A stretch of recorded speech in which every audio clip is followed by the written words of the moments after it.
নমস্কাৰ সুপ্ৰভাত ইয়া good morning 18 ষ্টুডিঅ'ত মই কৃপাঞ্জল ৰাজবংশী প্ৰথমটো খবৰ গোৱালপাৰাত আৰক্ষীৰ এনকাউণ্টাৰৰ খবৰ অপহৰণকাৰীলৈ পুনৰ গুলীচালনা কৰিলে আৰক্ষীয়ে গুলীবিদ্ধ সাদ্দাম অপহৰণকাণ্ডৰ মাষ্টাৰমাইণ্ড সাদ্দাম হুছেইন সহ 5 অপহৰণকাৰীক গ্ৰেপ্তাৰ আৰক্ষীৰ পিস্তল কাঢ়ি পলায়নৰ চেষ্টা চলাইছিল সাদ্দামে পলায়নৰ সময়তে অপহৰণকাৰীলৈ গুলী আৰক্ষীৰ গুলীবিদ্ধ অপহৰণকাৰী সাদ্দাম হুছেইনক হাস্পতালত ভৰ্তি কৰোৱা হৈছে অপহৃত ৰবিউল হুছেইনক মেঘালয়ৰ পৰা উদ্ধাৰ কৰা হয় 9 নৱেম্বৰত কৃষ্ণাইৰ পৰা অপহৰণ কৰিছিল ব্যৱসায়ী ৰবিউলক সাদ্দাম হুছেইনৰ নেতৃত্বত সংঘটিত হৈছিল অপহৰণ কাণ্ড মাষ্টাৰমাইণ্ড সাদ্দামৰ ঘৰ মানকাছাৰৰ হুকচৰত বুলি জানিব পৰা গৈছে অপহৰণকাৰীৰ বিৰুদ্ধে চলোৱা অভিযানৰ সময়তে গোৱালপাৰাৰ ডামৰাত পুৱতি নিশা সংঘটিত হয় গুলীচালনাৰ এই ঘটনা আৰক্ষীৰ জিম্মাৰ পৰা পলায়নৰ চেষ্টা চলোৱাৰ সময়তে অপহৰণকাৰীৰ ভৰিত গুলীয়াই কৰায়ত্ব কৰে আৰক্ষীয়ে এপিনে গুলীবিদ্ধ সাদ্দাম হুছেইনক নিশাই ভৰ্তি কৰাই গোৱালপাৰা অসামৰিক চিকিৎসালয়ত এখিনিতে উল্লেখ কৰিব লাগিব গোৱালপাৰাৰ অতিৰিক্ত আৰক্ষী অধীক্ষক মৃণাল ডেকাৰ নেতৃত্বত অপহৃত লোকজনৰ উদ্ধাৰৰ বাবে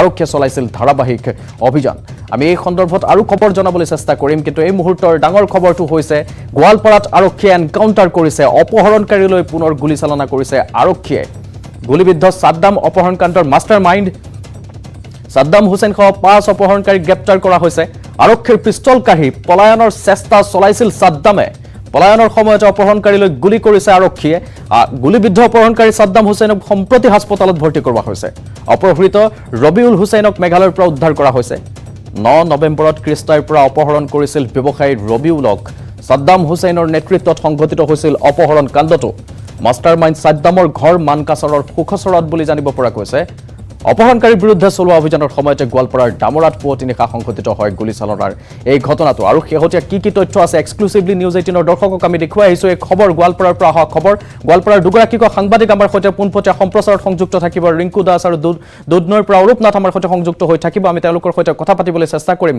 যেহেতু গোৱালপাৰাত আৰক্ষীৰ এনকাউণ্টাৰ হৈছে এটা ডাঙৰ খবৰ এই মুহূৰ্তত অপহৰণকাৰীলৈ পুনৰ গুলীচালনা কৰিছে আৰক্ষীয়ে দুগৰাকী সাংবাদিক আমাৰ সৈতে সংযুক্ত হৈছে এই মুহূৰ্তত দুগৰাকীৰ পৰা জানিব বিচাৰিম প্ৰথমে অৰূপনাথৰ ওচৰলৈ যাব বিচাৰিম অৰূপনাথ ঘটনাস্থলীত আপুনি উপস্থিত আছে শেহতীয়া কি তথ্য এতিয়াৰ আমি জানিব বিচাৰিম নিশ্চয়কৈ কৃপাঞ্জল গোৱালপাৰা আৰক্ষীৰ বাবে এক বৃহৎ সাফল্য বুলি ক'ব লাগিব কাৰণ যোৱাকালি যিটো অভিযান চলিছিলে মেঘালয়ত অসম আৰক্ষী আৰু মেঘালয় আৰক্ষীৰ যি যুটীয় অভিযান চলিছিলে আৰু অসম আৰক্ষীৰ নেতৃত্ব দিছিলে অতিৰিক্ত আৰক্ষী অধীক্ষক মৃণাল ডেকা আৰু উপ আৰক্ষী অধীক্ষক অনুৰাগ শৰ্মা তেখেতক সহযোগ কৰিছিলে ৰংচাই আৰক্ষী থানাৰ আৰক্ষী বিষয়া সুমিত তালুকদাৰ আৰু মেঘালয়ৰ যি আৰক্ষী আছে তেখেতসকলে আচলতে এই অভিযান চলাইছিলে আৰু এই অভিযান কালতে যি 9 তাৰিখে অপহৰণ কৰিছিলে এগৰাকী ব্যৱসায়ী ৰবিউল ইছলাম আৰু ৰবিউল ইছলামক উদ্ধাৰ কৰাৰ লগতে আন দুজন যি অপহৰণকাৰী সেই অপহৰণকাৰী দুজনক গ্ৰেপ্তাৰ কৰিবলৈ সক্ষম হৈছিলে গোৱালপাৰা আৰক্ষীয়ে কিন্তু এটা কথা ক'ব লাগিব কৃপাঞ্জল যেতিয়া সেই দুজন অপহৰণকাৰীক গ্ৰেপ্তাৰ কৰি লৈ অনা হৈছিলে গোৱালপাৰালৈ তেতিয়াই আচলতে এই সাদ্দাম হুছেইন বোলাজনৰ লগত দুধনৈৰ নিকটৱৰ্তী ডামৰাৰ নিকটৱৰ্তী আন এটা অপহৰণকাৰী আছিলে সেই অপহৰণকাৰীটোৱে বাৰম্বাৰ যোগাযোগ কৰি আছিলে আৰু সেই অপহৰণকাৰীটোক গ্ৰেপ্তাৰ কৰিবৰ কাৰণে এই স্থানলৈ আহিছিলে আৰক্ষীৰ দলটো আৰু সেই সময়তে আচলতে সুযোগ বুজি এই সাদ্দাম হুছেইনে আৰক্ষী এগৰাকী বিষয়াৰ পৰা যি ৰিভলভাৰ আছিলে যি পিস্তল আছিলে সেই পিস্তল কালি পলায়নৰ চেষ্টা কৰোঁতে আচলতে আৰক্ষীৰ বন্দুক গৰজি উঠিছিলে আৰু ধৰাশায়ী হৈ পৰিছিলে তেতিয়া স্পটতে আচলতে ধৰি পৰিছিলে নিউজ 18 অসম নৰ্থ ইষ্টৰ দৰ্শকসকলক এয়া খোকা দেখুৱাব বিচাৰিম এয়া হৈছে বন্দুকৰ খোকা য'ত এই স্থানতে সংঘটিত হৈছিলে সেই ঘটনা এই স্থানতে অসম্পতিত ৰূপত আমাৰ আচলতে দেখুৱাব পৰা নাই তেজৰ ডঙা বৈ আছে ইয়াতে আৰু এয়া হৈছে খোকা বন্দুকৰ খোকা এনেধৰণে বন্দুকৰ খোকা পিস্তলৰ খোকা দেখিছোঁ আমি হয়তো AK-47ৰ খোকা হ'ব পাৰে এয়া সন্দেহ কৰিছোঁ আৰু এয়া পুৱতি নিশা প্ৰায় 3 মান বজাত ইয়াতে এই এনকাউণ্টাৰৰ ঘটনা সংঘটিত হৈছিল আৰু ততাতৈয়াকৈ এই সাদ্দাম হুছেইনক আচলতে গোৱালপাৰা অসামৰিক চিকিৎসালয়ত ভৰ্তি কৰা হৈছে আৰু কিছু সময় পিছতে কৃপাঞ্জল গোৱালপাৰা আৰক্ষী অধীক্ষক যি VBR ৰেড্ডি আছে তেখেতে সংবাদ মাধ্যমক সম্বোধন কৰিব আৰু গোটেই সমগ্ৰ ঘটনাত আজি তেখেতে সংবাদ মাধ্যমক জনাব আচলতে কি ধৰণে অভিযানটো চলোৱা হৈছিলে আৰু এটা কথা ক'ব লাগিব আনহাতে যোৱাকালি যিটো ঘটনা সংঘটিত হৈছিলে কৃষ্ণাৰ নিকটৱৰ্তী যি এটা অঞ্চলত আৰু তাতে দেখিবলৈ পোৱা গৈছিল এটা ঘৰত আশ্ৰয় লৈ আছিলে অপহৰণকাৰী কেইজন আৰু আৰক্ষীয়ে এক সূত্ৰত পম খেদি আচলতে অপাৰেশ্যন চলাইছিল তাতেও গুলি হৈছিলে তাতেও অপৰাধীকেইটা পলায়নৰ চেষ্টা কৰিছিল কিন্তু সৌভাগ্যক্ৰমে তেতিয়া কিন্তু কাৰো গাত গুলি লাগিলে কোনো হতাহত হোৱা নাছিল কিন্তু 4টাকৈ অপৰাধীক কৰায়ত্ব কৰিবলৈ সক্ষম হৈছিল আৰু যোৱাকালিৰ পৰা আমি এই বাতৰি নিউজ 18 অসম নৰ্থ ইষ্টে প্ৰকাশ কৰি আছিলোঁ যে তাতে কি ধৰণৰ ঘটনা সংঘটিত হৈছিল আনকি এটা অপহৰণকাৰী ঘৰ পৰ্যন্ত ৰাইজে জ্বলাই দিছিলে আৰু এই অপহৰণকাৰী যিকেইজনক আচলতে যোৱাকালি গ্ৰেপ্তাৰ কৰা হৈছিলে সেই অপহৰণকাৰীকেইটাক গ্ৰেপ্তাৰৰ স্বীকাৰোক্তিৰ ভিত্তিতে আচলতে অপহৰণক মেঘালয়ত ৰাখিছিলে গাৰো হিলছত ৰাখিছিলে সেই খবৰ আৰক্ষীয়ে লাভ কৰিছিল আৰু আৰু নিশাই আচলতে দেৰি নকৰি অসম আৰক্ষীৰ এক বৃহৎ এটা দল আৰু মেঘালয় আৰক্ষীয়ে যুটীয়াভাৱে অভিযান চলোৱাৰ পিছতে এই দুটাকৈ যি ছাদ্দাম হুছেইনক আৰু আন এটা গ্ৰেপ্তাৰ কৰিবলৈ সক্ষম হৈছে। এইখিনিতে আৰু এটা কথা ক'ম যে নিশ্চয় গ্ৰেপ্তাৰ কৰিবলৈ সক্ষম হৈছে। গ্ৰেপ্তাৰ কৰাৰ পিছত গুলীবিদ্ধ সেইগৰাকীক হাস্পতালতো ভৰ্তি কৰোৱা হৈছে। এই মুহূৰ্তত আমি হাস্পতালৰ পৰিৱেশত চাবলৈ যাবলৈ বিচাৰিম। ৰিংকু দাস আমাৰ সৈতে সংযুক্ত হৈ আছে হাস্পতালৰ পৰা। ৰিংকু দাস, আপোনাৰ পৰা শেহতীয়া তথ্য জানিব বিচাৰিছোঁ। গুলীবিদ্ধ অপহৰণকাৰী ছাদ্দাম হুছেইনক হাস্পতালত ভৰ্তি কৰোৱা হৈছে, কি তথ্য আছে শেহতীয়া আপোনাৰ হাতত? আৰু অৰূপ নাথ, আপুনি আমাৰ সৈতে সংযুক্ত হৈ থাকক।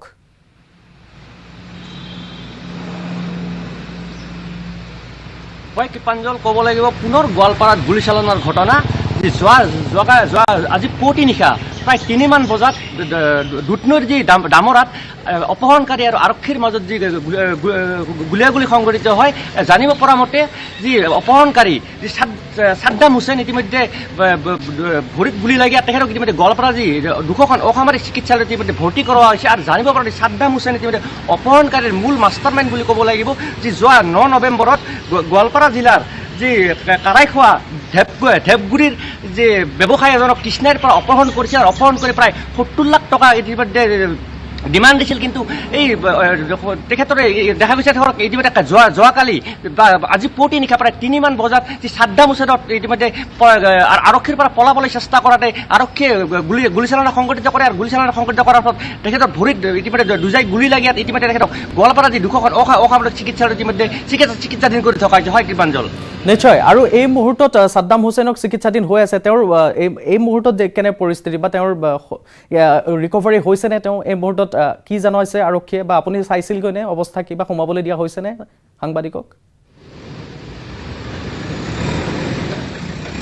আমি দেখুৱাবলৈ চেষ্টা কৰিম গোৱালপাৰা অসামৰিক চিকিৎসালয়খনতে যি অপহৰণকাৰী মূল মাষ্টাৰ মাইণ্ড ছাদ্দাম হুছেইন তেখেতে চিকিৎসাধীন কৰি থকা হৈছে। আমি চিকিৎসকৰ পৰা জানিব পৰা মতে তেওঁ সংকটমুক্ত বুলি জানিব বিচাৰে। তেখেতৰ ভৰিত ইতিমধ্যে গুলী লাগিছে আৰু গুলী লগাৰ ফলত ইতিমধ্যে চিকিৎসাধীন হৈ আছে। আৰু ক'ব লাগিব কৃপাঞ্জল, যোৱা 9 নৱেম্বৰতে যি কৃষ্ণাই অঞ্চলৰ পৰা গোৱালপাৰা জিলাৰ পশ্চিম গোৱালপাৰাৰ যি কাৰাইখোৱা ঢেপগুৰি অঞ্চলৰ যি ৰবিউল হুছেইন নামৰ যি ব্যৱসায়ীজনক ইতিমধ্যে অপহৰণ কৰিছিল। আৰু অপহৰণ কৰাৰ পাছত তেখেতে 70 লাখ টকা ইতিমধ্যে ডিমাণ্ড দিছিল যি অপহৰণকাৰী দলটোৱে। আৰু ক'ব লাগিব যোৱাকালি প্ৰায় কৃষ্ণাই অঞ্চলৰ পেটকেটাত ইতিমধ্যে 4জন অপহৰণকাৰীক ইতিমধ্যে যি আটক কৰিবলৈ সক্ষম হৈছে। আৰু সেই অপহৰণকাৰীৰ ভিত্তিতে ইতিমধ্যে যি ছাদ্দাম হুছেইনক ইতিমধ্যে আটক কৰি পেলাই তেখেতে আন এজন যি অপহৰণকাৰীক ইতিমধ্যে সন্ধানত যোৱাৰ ফলত আৰক্ষীৰ গাড়ীৰ পৰা যি ছাদ্দাম হুছেইন যি মাষ্টাৰ মাইণ্ড ছাদ্দাম হুছেইন ইতিমধ্যে পলাবলৈ চেষ্টা কৰাতে তেখেতক গুলীবৰ্ষণ কৰে। গুলীবৰ্ষণ কৰাৰ ফলত দেখা গৈছে তেখেতক ইতিমধ্যে গোৱালপাৰা অসামৰিক চিকিৎসালয়ত চিকিৎসাধীন হৈ আছে। হয় আপুনি লাইনতে থাকক। এবাৰ আমি আকৌ অৰূপ নাথৰ ওচৰলৈ যাম। অৰূপ নাথ, আপুনি যিখিনি ঠাইৰ কথা দেখুৱাইছিল আমাক, আপুনি খালী কাৰ্টেজ দেখুৱাইছিল তাৰ পৰা বন্দুকৰ কাৰ্টেজ, সেয়া এক ৰাস্তা এটা পদূলি ৰাস্তা এটা যেন লাগিছিলে, এটা লুংলুঙীয়া ৰাস্তা। সেই তাৰ মাজত তাতেই সংঘটিত হৈছিল পুৱতি নিশা। ইয়াতে জানিব বিচাৰিম ৰবিউল হুছেইন যিগৰাকীক তেওঁলোকে অপহৰণ কৰিছিল, তেওঁৰ পৰা ধন দাবীৰ লগতে এই 5 অপহৰণকাৰী আৰু আন কাণ্ডৰ লগতো জড়িত থকাৰ এক উনুকিয়াব পাৰি, বা আগতেও তেওঁলোকৰ এনে খবৰ আছে? তেওঁলোকক আৰক্ষীয়ে কেইবাবাৰো আটক কৰাৰ খবৰ আছে এইকেইজনৰ বিৰুদ্ধে, নহয় জানো? নিশ্চয়কৈ কৃপাঞ্জল, সেইটো কথাই মই ক'ব বিচাৰিম। যিগৰাকী ছাদ্দাম হুছেইন, এই ছাদ্দাম হুছেইন হৈছে এটা গভাৰ্ট অপৰাধী। আৰু পূৰ্বতে আচলতে তেখেতৰ বিৰুদ্ধে এই ছাদ্দাম হুছেইনৰ বিৰুদ্ধে তুৰা, যি মেঘালয়ৰ তুৰা অঞ্চল আছে, এই তুৰাৰ নিকটৱৰ্তী এটা অঞ্চলত হত্যাকাণ্ডৰ গোচৰত তেখেতৰ অভিযুক্ত। ইয়াৰ লগতে 4টাকৈ অপহৰণ কাণ্ডত মূল মাষ্টাৰ মাইণ্ড এই ছাদ্দাম হুছেইন। আৰু আৰক্ষীৰ কাৰণে আচলতে মষ্ট ৱান্টেড হৈ আছিলে এই ছাদ্দাম হুছেইন। মানকাছাৰত ঘৰ, আৰক্ষীৰ পৰা আচলতে পলাই ফুৰিছিলে। বেছিভাগ সংখ্যক তেখেতে মেঘালয়তে থাকিছিলে কাৰণে অসম আৰক্ষীৰ হাতত পৰা নাছিলে। কিন্তু যোৱা নিশা যিটো অপাৰেশ্যন চলিছিলে, যোৱা নিশা বিশ্বস্ততা সূত্ৰৰ পৰা আৰু স্বীকাৰোক্তিৰ ভিত্তিতে আচলতে এই অপাৰেশ্যন চলাইছিলে। আৰু উত্তৰ গাৰোপাৰা জিলাৰ এখন ৰিজাৰ্ভ ফৰেষ্টৰ পৰা অপহৰণকাৰীক উদ্ধাৰ কৰাৰ লগতে তেখেতক আচলতে গ্ৰেপ্তাৰ কৰিবলৈ সক্ষম হৈছিলে। আৰু যোৱাকালি যি 4টা অপৰাধীক আচলতে গ্ৰেপ্তাৰ কৰিছিলে আৰক্ষী, যিজন সমেশ আলী বুলি আছিলে, কানকাটাত ঘৰ আছিলে, এই সমেশ আলীৰ ঘৰ যিটো পাব্লিকে ভাঙি পেলি লণ্ডভণ্ড কৰিছিল, এই সমেশ আলী আচলতে পূৰ্বতে এনেকুৱা ধৰণৰ অপহৰণ আৰু ডকাইতি কাণ্ডত কেইবাবাৰো জেল হাজতত ৰঙাঘৰত আলহী হৈছিলে। গতিকে এই সমগ্ৰ ঘটনাৰাজি যদি আমি চাওঁ, গোটেইকেইটা অপৰাধী আচলতে পূৰ্বৰ পৰাই আচলতে গভাইট অপৰাধী। কেইবাটাও আগত এনেকুৱা ধৰণৰ ঘটনাৰ লগত এই অপৰাধীকেইটা জড়িত। আৰু এই অপৰাধীকেইটাই আচলতে এনেকুৱা ধৰণৰ দুষ্কাৰ্য সংঘটিত কৰিছিলে।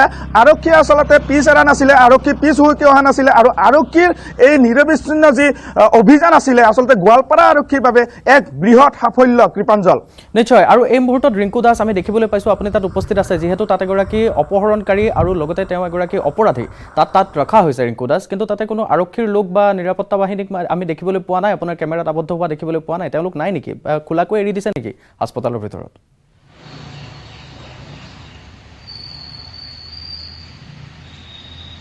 হয় কৃপাঞ্জল, ক'ব লাগিব যি মষ্ট ৱান্টেড যি অপহৰণকাৰী যি ছাদ্দাম হুছেইনৰ যি গোৱালপাৰা 2খন অসামৰিক চিকিৎসালয় তেখেতক ইতিমধ্যে ভৰ্তি কৰা হৈছে, কিন্তু আৰক্ষী লোক কিন্তু কৃপাঞ্জল ক'ব লাগিব যে তেখেতক কেবিনত ৰখা হৈছে, কেবিনত কটকটীয়া নিৰাপত্তাৰ ব্যৱস্থাৰ মাজত ৰখা হৈছে, যাতে কোনো তাৰ পৰা যেন পলাই যাব নোৱাৰে তাৰ বাবে তেখেতক কটকটীয়া নিৰাপত্তা ব্যৱস্থা কৰা হৈছে। কৃপাঞ্জল, তেখেতক আৰক্ষী ইতিমধ্যে সম্পূৰ্ণৰূপে তৎপৰ হৈছে আৰু নিৰাপত্তা ব্যৱস্থা কটকটীয়া কৰিছে। আৰু কৃপাঞ্জল, এটা কথা উল্লেখ কৰিব লাগিব, ছাদ্দাম হুছেইন মষ্ট ৱান্টেড ছাদ্দাম হুছেইন কিন্তু বহু হত্যাকাণ্ডৰ লগত তেখেত জড়িত থকা বুলি ইতিমধ্যে আৰক্ষীৰ পৰা জানিব পৰা হৈছে। মেঘালয়তো তেখেতৰ বিভিন্ন বহুকেইটা গোচৰ থকা বুলি ইতিমধ্যে এই ছাদ্দাম হুছেইনৰ বিৰুদ্ধে গোচৰ থকা বুলি ইতিমধ্যে আৰক্ষীৰ পৰা আমি জানিব পাৰিছোঁ। ক'ব লাগিব এই ছাদ্দাম হুছেইন যে মূল মাষ্টাৰ মাইণ্ড বুলি ক'ব লাগিব, যি অপহৰণকাৰী যি মূল মাষ্টাৰ মাইণ্ড বুলি ক'ব লাগিব, কিন্তু আৰক্ষীয়ে তদন্ত অব্যাহত ৰাখিছে লগতে নিৰাপত্তা বাহিনীও গিজগিজাই আছে, তেওঁ কেবিনত ভালকৈ ৰখা হৈছে। ধন্যবাদ জনাইছোঁ অৰূপ নাথ দুধনৈৰ পৰা, যি য'ত ঘটনাটো সংঘটিত হৈছিল এনকাউণ্টাৰৰ ঘটনা তাত উপস্থিত আছিল, আৰু এইগৰাকী ছাদ্দাম হুছেইনক য'ত ৰখা হৈছিল তাৰ পৰা আমাৰ সাংবাদিক ৰিংকু দাস দুয়োগৰাকী উপস্থিত থাকিল। দুয়োকে ধন্যবাদ জনাইছোঁ। এই মুহূৰ্তত পৰৱৰ্তী সময়ত পুনৰ সংযুক্ত হ'ম আপোনালোকৰ সৈতে।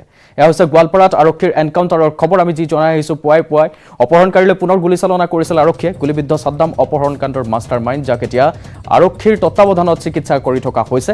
আৰু তাৰ পাছতে 10 পৰা 11 মান বজাত আমাৰ সাংবাদিকে জনোৱা মতে ইতিমধ্যে আৰক্ষীয়ে মুখ খুলিব, তদন্তৰ কি প্ৰক্ৰিয়া কিমান দূৰ আগবাঢ়িছে সেই সন্দৰ্ভত জনাব আমাৰ সাংবাদিকসকলক।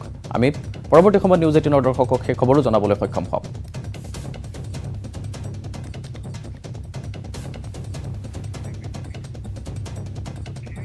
পৰৱৰ্তী খবৰ, মণিপুৰৰ চুৰাচান্দপুৰত সংঘটিত উগ্ৰপন্থী আক্ৰমণত প্ৰাণ গ'ল অসমৰ বীৰ জোৱানৰ। ভয়ংকৰ এম্বুছত শ্বহীদ বৰমাৰ সুমন শইকীয়াৰী। আছাম ৰাইফলছৰ 46 নং বেটেলিয়নৰ জোৱান আছিল সুমন। শ্বহীদ সুমনৰ ঘৰ বৰমাৰ থেকেৰাকুছিত। 10 বছৰ পূৰ্বে আছাম ৰাইফলছত যোগদান কৰিছিল সুমনে। এটি 5 বছৰীয়া সন্তানৰ পিতৃ আছিল সুমন শইকীয়াৰী। মণিপুৰৰ ভাৰত ম্যানমাৰ সীমান্তত আছাম ৰাইফলছৰ 44 নং বেটেলিয়নৰ বাহনৰ ওপৰত হোৱা আক্ৰমণত বিষয়া জোৱানসহ নিহত হৈছে 7 জন। উগ্ৰপন্থীৰ আক্ৰমণত কমাণ্ডিং অফিচাৰৰ লগতে নিহত হৈছে পত্নী পুত্ৰও। শ্বহীদ কমাণ্ডিং অফিচাৰজনে কৰ্ণেল বিপ্লৱ ত্ৰিপাঠী বুলি জানিব পৰা গৈছে। শ্বহীদ হোৱা আন 4গৰাকী জোৱান হৈছে সুমন শইকীয়াৰী, শ্যামল দাস, RP মীনা আৰু খতনাই কন্যাক। উগ্ৰপন্থীৰ আক্ৰমণত নিহত হৈছে বিষয়াগৰাকী, 8 বছৰীয়া এটি পুত্ৰও। ইপিনে ভয়ংকৰ আক্ৰমণত আহত আন 4জন জোৱানৰ দুজনৰ অৱস্থা সংকটজনক বুলি জানিব পৰা গৈছে। পুৱা প্ৰায় 11 বজাত মণিপুৰৰ চুৰাচান্দপুৰত জিলাত সংঘটিত হৈছে উগ্ৰপন্থীৰ এই ভয়ংকৰ আক্ৰমণ। উগ্ৰপন্থী সংগঠন পিপলছ লিবাৰেশ্যন আৰ্মি আৰু MNPF-এ দায়িত্ব স্বীকাৰ কৰিছে এই ভয়ংকৰ আক্ৰমণৰ। আনহাতে মণিপুৰত পুনৰ সংঘটিত উগ্ৰপন্থী সংগঠনক তীব্ৰ ভাষাৰে গৰিহণা প্ৰতিৰক্ষা মন্ত্ৰী ৰাজনাথ সিং, গৃহমন্ত্ৰী অমিত শ্বাহ তথা অসম তথা মণিপুৰৰ মুখ্যমন্ত্ৰীৰ। এয়া মণিপুৰৰ খবৰ। মণিপুৰৰ এম্বুছত শ্বহীদ হৈছে অসমৰ এগৰাকী জোৱান। আমি পুৱাই জনাইছোঁ সেই খবৰ। কালিৰ পৰা আমি দেখুৱাই আহিছোঁ চুৰাচান্দপুৰত সংঘটিত উগ্ৰপন্থী আক্ৰমণত প্ৰাণ গৈছে অসমৰ বীৰ জোৱানৰ। ভয়ংকৰ এম্বুছত শ্বহীদ বৰমাৰ সুমন শইকীয়াৰী। আছাম ৰাইফলছৰ 44 নং বেটেলিয়নৰ জোৱান আছিল সুমন। শ্বহীদ সুমনৰ ঘৰ বৰমাৰ থেকেৰাকুছিত। 10 বছৰ পূৰ্বে আছাম ৰাইফলছত যোগদান কৰিছিল সুমনে। এটি 5 বছৰীয়া সন্তানৰ পিতৃ আছিল সুমন শইকীয়াৰী। মণিপুৰৰ ভাৰত ম্যানমাৰ সীমান্তত আছাম ৰাইফলছৰ 44 নং বেটেলিয়নৰ বাহনৰ ওপৰত হোৱা আক্ৰমণত বিষয়া জোৱানসহ নিহত হৈছে 7গৰাকী লোক।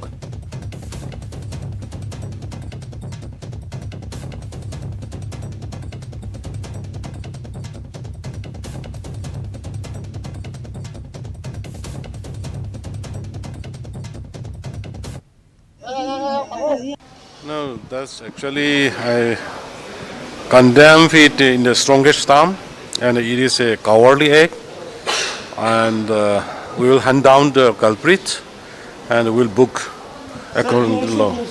No, as of now, we cannot disclose it, and formal claim also not there, but we are looking it. Now, from the state government side, we are fully helping and fully extend cooperation. Whatever the center take the decision, we will support.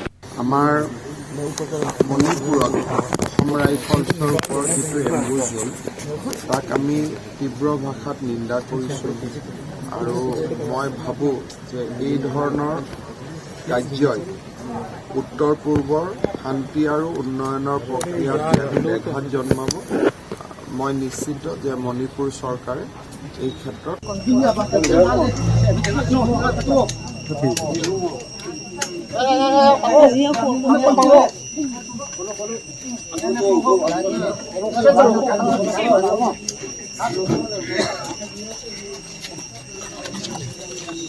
আছিল মণিপুৰৰ মুখ্যমন্ত্ৰী আৰু অসমৰ মুখ্যমন্ত্ৰী দুয়োগৰাকীৰ ভাষ্য সকলোৱে নিন্দা কৰিছে এই ঘটনাক মণিপুৰৰ চোৰাচান্দপুৰত সংঘটিত উগ্ৰপন্থী আক্ৰমণত যিসকলৰ প্ৰাণ গৈছে তেওঁলোকৰ শোকবিহ্বল পৰিয়াললৈ সমবেদনা জ্ঞাপন কৰিছে তেওঁলোকে এয়া অসমৰ বীৰ জোৱান এগৰাকীৰ মৃত্যু হৈছে ইয়াত সুমন স্বৰ্গীয়াৰী ভয়ংকৰ এম্বুছ হৈছিল তাত শ্বহীদ হ'ল বৰমাৰ সুমন স্বৰ্গীয়াৰী আসাম ৰাইফলছৰ ৪৪ নং বেটেলিয়নৰ জোৱান আছিল সুমন শ্বহীদ সুমনৰ ঘৰ বৰমাত 10 বছৰৰ পূৰ্বে আসাম ৰাইফলছত যোগদান কৰিছিল সুমনে এটি 5 বছৰীয়া সন্তানৰ পিতৃও আছিল সুমন স্বৰ্গীয়াৰী মণিপুৰৰ ভাৰত ম্যানমাৰ সীমান্তত আসাম ৰাইফলছৰ ৪৪ নং বেটেলিয়নৰ বাহনৰ ওপৰত আক্ৰমণ হৈছিল য'ত 7 গৰাকী নিহত হৈছিল উগ্ৰপন্থীৰ আক্ৰমণত কমাণ্ডিং অফিচাৰৰ লগতে পত্নী পুত্ৰও নিহত হৈছে এক শোকাবহ ঘটনা শ্বহীদ কমাণ্ডিং অফিচাৰজন কৰ্ণেল বিপ্লৱ ত্ৰিপাঠী শ্বহীদ হোৱা আন 4 গৰাকীৰ নাম পুনৰবাৰ জনাম সুমন স্বৰ্গীয়াৰী শ্যামল দাস আৰ.পি. মীনা আৰু খতনী কন্যাক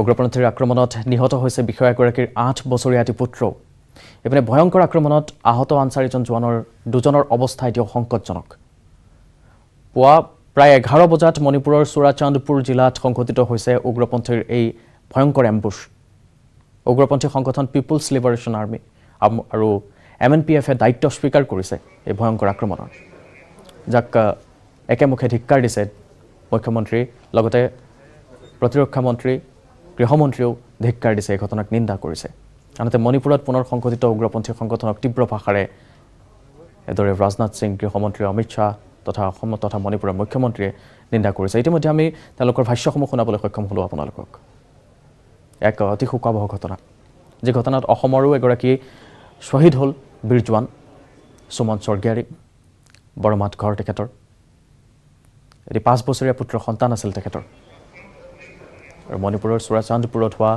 উগ্ৰপন্থীৰ ভয়ংকৰ এম্বুছত শ্বহীদ হৈছে সেইগৰাকী বীৰ জোৱান সুমন স্বৰ্গীয়াৰী আসাম ৰাইফলছৰ ৪৪ নং বেটেলিয়নৰ জোৱান আছিল তেখেত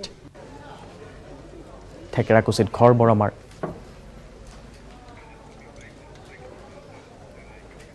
এটি 5 বছৰীয়া সন্তানৰ পিতৃও আছিল সুমন স্বৰ্গীয়াৰী গুড মৰ্নিং 18ত খবৰ অব্যাহত থাকিব আৰু আমি খবৰ জনাম মণিপুৰৰ কথাও জনাম কিন্তু লৈছোঁ এটা বাণিজ্যিক বিৰতি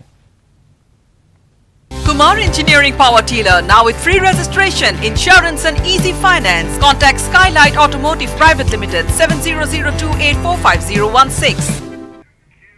গুড মৰ্নিং 18ৰ দ্বিতীয়াংশলৈ স্বাগতম মহাৰাষ্ট্ৰত মাওবাদীৰ আৰক্ষীৰ সংঘৰ্ষ পুৱাৰে পৰাই চলা সংঘৰ্ষত নিহত 26জন মাওবাদীৰ বিৰুদ্ধে মহাৰাষ্ট্ৰ আৰক্ষীয়ে চলাইছিল অভিযান গডচিৰলি জিলাৰ গ্যাৰপট্টিত চলিছিল অভিযান মাওবাদী বিৰোধী অভিযানত আহত 3জন জোৱান জনাম আকৌ এবাৰ মহাৰাষ্ট্ৰত এইবাৰ মাওবাদীৰে আৰক্ষীৰ সংঘৰ্ষ পুৱাৰে পৰাই চলা সংঘৰ্ষত নিহত 26জন মাওবাদীৰ বিৰুদ্ধে মহাৰাষ্ট্ৰ আৰক্ষীয়ে চলাইছিল অভিযান গডচিৰলি জিলাৰ গ্যাৰপট্টিত চলিছিল অভিযান মাওবাদী বিৰোধী অভিযানত আহত 3জনকৈ জোৱান শেহতীয়া খবৰ জনাইছো এয়া মহাৰাষ্ট্ৰৰ পৰা অহা খবৰ মাওবাদীৰে আৰক্ষীৰ সংঘৰ্ষ হৈছে পুৱাৰে পৰাই সংঘৰ্ষ চলিছিল নিহত হৈছে 26জন মাওবাদীৰ বিৰুদ্ধে মহাৰাষ্ট্ৰ আৰক্ষীয়ে অভিযান চলাইছিল গডচিৰলি জিলাৰ গ্যাৰপট্টিত চলিছিল এই অভিযান আৰু মাওবাদী বিৰোধী অভিযানত আহত হৈছে 3জনকৈ জোৱান কিন্তু মাওবাদী কেইগৰাকীয়ে কিমান আছিল কি কথা কিয়া শেহতীয়াকৈ জনাব পৰা হোৱা নাই যদিও শেহতীয়া এয়া হৈছে খবৰ মহাৰাষ্ট্ৰৰ পৰা অহা মাওবাদীৰে আৰক্ষীৰ সংঘৰ্ষ হৈছে পুৱাৰে পৰাই চলি আছে সংঘৰ্ষ য'ত নিহত হৈছে 26জন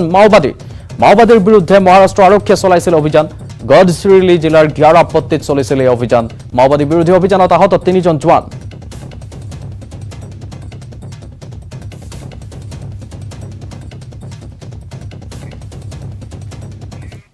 ৰাষ্ট্ৰপতি ৰামনাথ কোবিন্দে প্ৰদান কৰিলে ক্ৰীড়া ক্ষেত্ৰৰ সৰ্বোচ্চ সন্মান ৰাষ্ট্ৰপতি ভৱনত আয়োজিত গাম্ভীৰ্যপূৰ্ণ অনুষ্ঠানত 62 গৰাকী বঁটাৰে সন্মানিত কৰিলে ৰাষ্ট্ৰপতিগৰাকীক ইয়াৰে 12 গৰাকী খেলুৱৈক খেল ৰত্ন আৰু 35 গৰাকী খেলুৱৈক অৰ্জুন বঁটা 10 গৰাকীক দ্ৰোণাচাৰ্য আৰু 5 গৰাকীক প্ৰদান কৰিলে ধ্যান চান্দ বঁটা অসম কন্যা বক্সাৰ লাভলীনা বৰগোহাঁইক প্ৰদান কৰা হয় মেজৰ ধ্যানচাঁদ খেল ৰত্ন বঁটা। লাভলীনাক খেল ৰত্ন বঁটা প্ৰদানৰ পিছতে টুইটযোগে অভিনন্দন জনালে মুখ্যমন্ত্ৰী হিমন্ত বিশ্ব শৰ্মাই। ৰাষ্ট্ৰপতি ৰামনাথ কোবিন্দে প্ৰদান কৰিলে ক্ৰীড়া ক্ষেত্ৰৰ সৰ্বোচ্চ সন্মান। ৰাষ্ট্ৰপতি ভৱনত আয়োজিত গাম্ভীৰ্যপূৰ্ণ অনুষ্ঠানত ৬২ গৰাকীক বঁটাৰে সন্মানিত কৰিলে ৰাষ্ট্ৰপতিগৰাকীয়ে। ১২ গৰাকী খেলুৱৈক খেল ৰত্ন, ৩৫ গৰাকীক অৰ্জুন বঁটা, 10 গৰাকীক দ্ৰোণাচাৰ্য আৰু 5 গৰাকীক ধ্যানচাঁদ বঁটাৰে সন্মানিত কৰা হয়। টিভি স্ক্ৰীণত এয়া অসম কন্যা বক্সাৰ লাভলীনা বৰগোহাঁই, তেওঁক ধ্যানচাঁদ খেল ৰত্ন বঁটা প্ৰদান কৰা হয়। বঁটা গ্ৰহণ কৰাৰ পাছতে অসমৰ মুখ্যমন্ত্ৰী ডক্টৰ হিমন্ত বিশ্ব শৰ্মাই টুইটযোগে অভিনন্দন জনায় লাভলীনা বৰগোহাঁইক। मुक्केबाजी में उनकी उपलब्धियों को मान्यता प्रदान करते हुए वर्ष 2021 के लिए मेजर ध्यानचंद खेल रत्न से सम्मानित किया जाता है। सुश्री लवलीना बोरगोहेन। बहुत अच्छा फील हो रहा है। मेरे लिए सरप्राइज की जैसे है, क्योंकि मैंने इतना ज़्यादा एक्सपेक्टेशन नहीं था मेरे इसके लिए, क्योंकि लास्ट ईयर मैंने अर्जुन अवार्ड जीता था और इस ईयर खेल रत्न मिल रहा है तो बहुत ही ज़्यादा खुश हूँ, क्योंकि खेल रत्न सबका एक सपना होता है स्पोर्ट्समैन का, जो कि स्पोर्ट का सबसे बड़ा अवार्ड्स होता है। तो जो मेरा है सपना है, उस सपने को मैं जी रही हूँ, तो मैं बहुत ही ज़्यादा खुश हूँ। अब आगे यहाँ से क्या प्लानिंग है, क्या प्लानिंग तैयारियाँ होंगी? अभी नेक्स्ट मेरा वर्ल्ड चैंपियनशिप आ रहा है, तो वर्ल्ड चैंपियनशिप की तैयारी करना है। मेरा मेन एम तो ओलंपिक में गोल्ड जीतना है, जो कि मेरा सपना है, अभी पूरा नहीं हो पाया इस ओलंपिक में। तो उसके लिए मुझे 20 में जो कंपटीशन मिलेंगे, मैं अपने आप को देख पाऊंगी कि मैं कहाँ तक पहुंची हूँ। तो उसके वर्ल्ड चैंपियनशिप के बाद कॉमनवेल्थ एशियन गेम्स आ रहे हैं, तो हर कंपटीशन के लिए मुझे रेडी करना है अपने आप को, और मैं खुद को देखना चाहती हूँ कि मैं कितने तक पहुँच पाती हूँ, और मुझे क्योंकि मैं ओलंपिक तक कोई एक्सक्यूज नहीं देना चाहती हूँ इस बार। বাতৰি এবাৰ কৰোনাৰ খবৰ। শিৱসাগৰৰ পিছত নগাঁৱৰ স্কুলত কৰোনা। ৰামানুজন কনিষ্ঠ মহাবিদ্যালয়ত কোভিডৰ সংক্ৰমণ। অধ্যক্ষসহ 4জন ছাত্ৰ কোভিডত আক্ৰান্ত হোৱাৰ খবৰ। কৰোনাক্ৰান্ত ছাত্ৰ কেইজন ছাত্ৰাবাসৰ নিবাসী। অধ্যক্ষসহ ছাত্ৰ কৰোনাত আক্ৰান্তক লৈ চিন্তিত অভিভাৱক। শিক্ষানুষ্ঠানখনত বৃদ্ধি হ'ব পাৰে কৰোনাক্ৰান্তৰ সংখ্যা। শেহতীয়া খবৰ জনাইছো। প্ৰথমতে গুৱাহাটীৰ NPS, তাৰপিছত ৰঙিয়া, তাৰপিছত শিৱসাগৰ, তাৰপিছতে এতিয়া নগাঁৱৰ স্কুলত কৰোনা। ৰামানুজন কনিষ্ঠ মহাবিদ্যালয়ত কোভিডৰ সংক্ৰমণ ঘটাৰ খবৰ আহিছে। অধ্যক্ষসহ 4জন ছাত্ৰ কোভিডত আক্ৰান্ত হৈছে। কৰোনাক্ৰান্ত ছাত্ৰ কেইজন ছাত্ৰাবাসৰ নিবাসী। অধ্যক্ষসহ ছাত্ৰ কৰোনাত আক্ৰান্তক লৈ চিন্তিত হৈছে অভিভাৱক। শিক্ষানুষ্ঠানখনত বৃদ্ধি হ'ব পাৰে কৰোনাক্ৰান্তৰ সংখ্যা। ইতিমধ্যে ব্যৱস্থা কৰা হৈছে সকলোকে টেষ্ট কৰাৰ। টেষ্টৰ পাছত হয়তো আমি সেই খবৰ পাম, আপোনালোকক জনাম।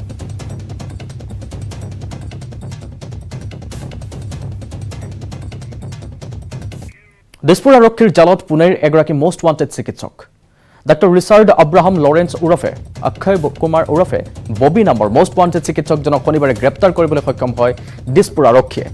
ডক্টৰ ৰিচাৰ্ডৰ বিৰুদ্ধে আছিল অসমৰ এগৰাকী যুৱতীক অপহৰণৰ অভিযোগ। দেৰাদুনতো চিকিৎসকজনৰ বিৰুদ্ধে আছে কেইবাটাও গোচৰ।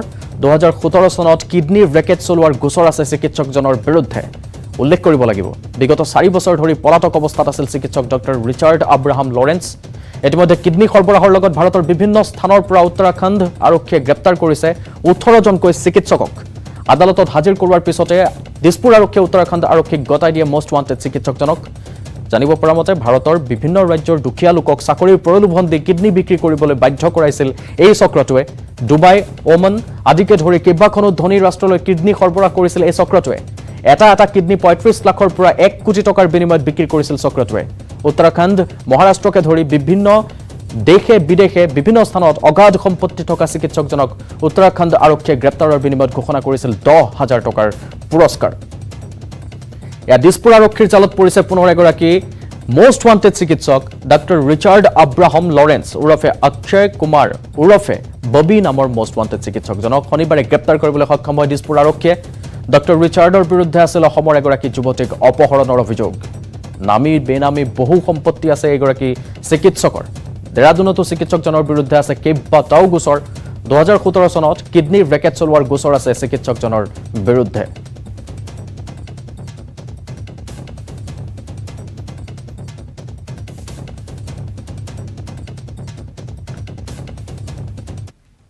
दो 2017 में उत्तराखंड में देहरादून में इन्होंने अपने पिताजी अक्षय राउत जो हमारा एक्यूज्ड है इनके पिताजी अमित राउत, इनके चाचा जीवन राउत और डॉक्टर अन्य 16-17 लोगों के साथ मिलकर किडनी रैकेट चलाया जाता है। उसमें कोलकाता भारत के विभिन्न लोगों से गरीब समुदाय के बच्चों को ला करके महिलाओं को बहला फुसला कर लाते थे, वहाँ अवैध तरीके से ट्रांसप्लांट करते थे। एक ट्रांसप्लांट में 30 से 35 लाख रुपए लेते थे।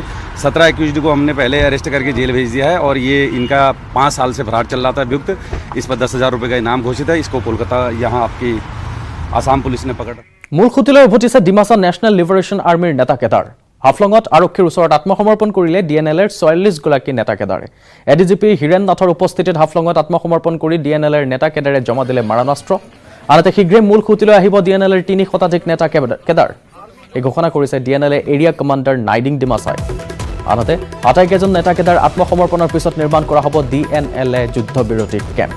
এয়া খবৰ জনাইছোঁ আমি ডিমা হাছাৰ খবৰ। মূল খুঁটিলৈ উভতিছে ডিমাছা নেশ্যনেল লিবাৰেশ্যন আৰ্মিৰ নেতাকেইটাৰ। হাফলঙত আৰক্ষীৰ ওচৰত আত্মসমৰ্পণ কৰিছে ডিএনএলৰ 44 নেতাকেইটাৰে। এডিজিপি হীৰেন নাথৰ উপস্থিতিত হাফলঙত আত্মসমৰ্পণ কৰি ডিএনএলৰ নেতাকেইটাৰে জমা দিছে মাৰণাস্ত্ৰ। আনহাতে শীঘ্ৰেই মূল খুঁটিলৈ আহিব ডিএনএলৰ 3 শতাধিক নেতাকেইটাৰ।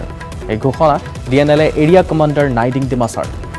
আনহাতে আটাইকেইজন নেতাকেইটাৰ আত্মসমৰ্পণৰ পিছত নিৰ্মাণ কৰা হ'ব ডিএনএলে যুদ্ধবিৰতি কেম্প।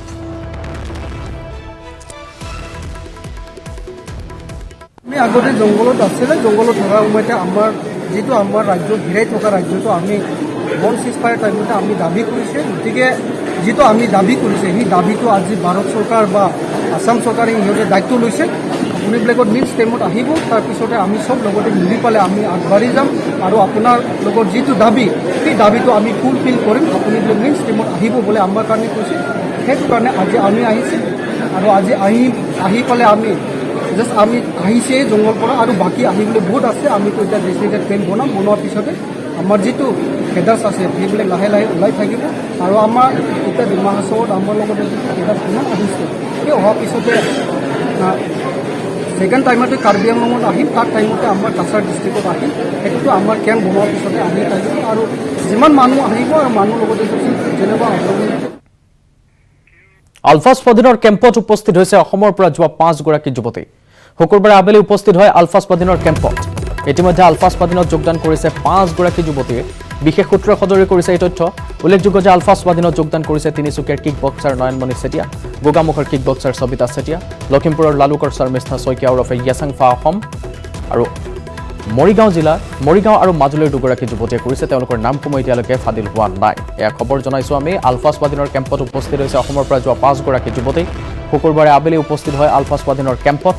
ইতিমধ্যে আলফা স্বাধীনত যোগদান কৰিছে 5গৰাকী যুৱতীয়ে। বিশেষ সূত্ৰই এই কথা সদৰি কৰিছে। আলফা স্বাধীনত যোগদান কৰিছে তিনিচুকীয়াৰ কিক বক্সাৰ নয়নমণি চেতিয়া, গোগামুখৰ কিক বক্সাৰ সবিতা চেতিয়া, লখিমপুৰৰ লালুকৰ শৰ্মিষ্ঠা শইকীয়া ওৰফে য়াচাংফা অসম আৰু তেওঁৰ লগতে মৰিগাঁও আৰু মাজুলীৰ 2গৰাকীকৈ যুৱতীয়ে তাত যোগদান কৰিছে, যি 2গৰাকীৰ নাম এতিয়ালৈকে ফাদিল হোৱা নাই।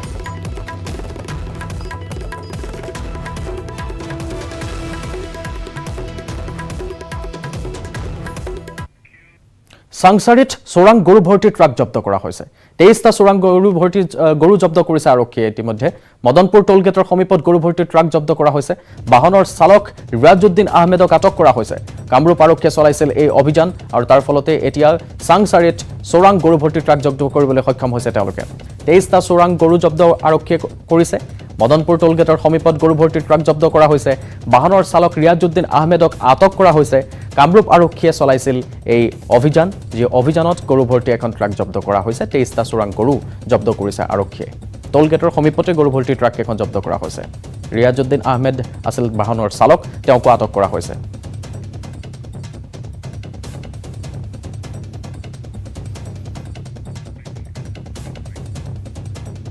গুড মৰ্ণিং 18ৰ পৰৱৰ্তী অংশলৈ যোৱাৰ পূৰ্বে লৈছোঁ আন এটা বাণিজ্যিক বিৰতি।